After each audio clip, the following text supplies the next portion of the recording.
Certains se plaignent souvent que voilà mon ami, on a grandi ensemble, on a fréquenté ensemble, mais aujourd'hui les riches, les millionnaires, les ceci. Pensez à cette goyave à partir d'aujourd'hui et tirez la plus grande leçon de vie. Voilà mesdames, et messieurs, bonjour, bienvenue à Déballage sans rancune. Nous sommes là sous un goyavier.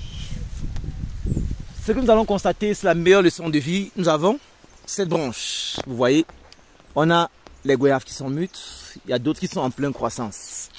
Nous avons également cette branche où nous avons des goyaves qui sont en pleine maturité et d'autres qui sont juste en pleine croissance. Et nous avons là la branche mystique, la branche de la vie, la leçon claire de la vie.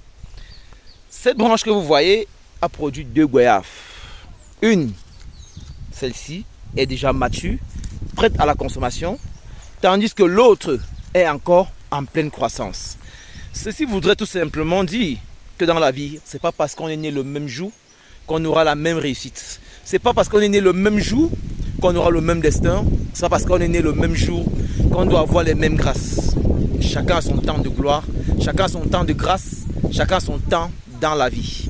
La vie prend son temps pour donner à chacun ce qu'il mérite. Vous voyez, certains se plaignent souvent que voilà mon ami, on a grandi ensemble, on a fréquenté ensemble, mais aujourd'hui les riches, les millionnaires, les ceci. Pensez à cette goyave à partir d'aujourd'hui et tirez la plus grande leçon de vie. Les deux goyaves sont sorties de la même branche. Elles ont grandi ensemble, mais sauf que l'autre-ci a eu plus de réussite, elle a eu une plus grande croissance, elle a très vite atteint la maturité et elle sera aussi vite consommée par moi. Leçon de la vie, lorsque vous voulez avoir la vie de l'autre, pensez aussi à la fin de l'autre. Je pense que de tout ce goyavier actuellement, la goyave la plus heureuse, c'est celle-ci. Elle apprécie mieux la vie maintenant. Elle comprend que le temps qu'elle a pris pour grandir était le temps qu'il fallait pour protéger sa vie. Si elle avait été à la place de celle-ci, à l'heure où on parle, elle serait en train d'aller dans mon ventre comme celle-ci est en train de partir. C'est la même chose avec la vie.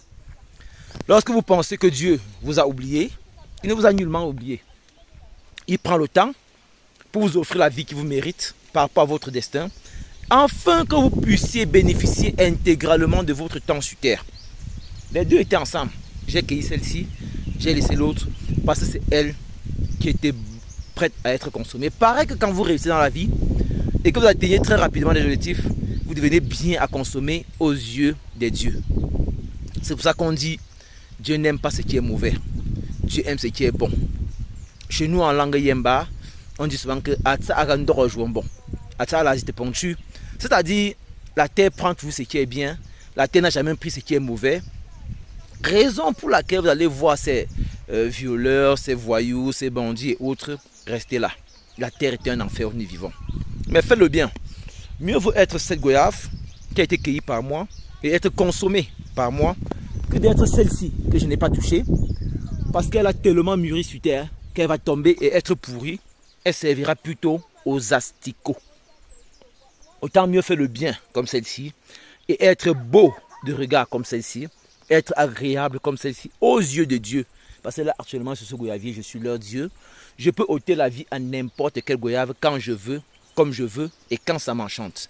Pareil pour Dieu. Dieu peut prendre la vie à n'importe quel homme quand il veut, comme il veut et quand ça l'enchante. Autant mieux être joli comme cette goyave.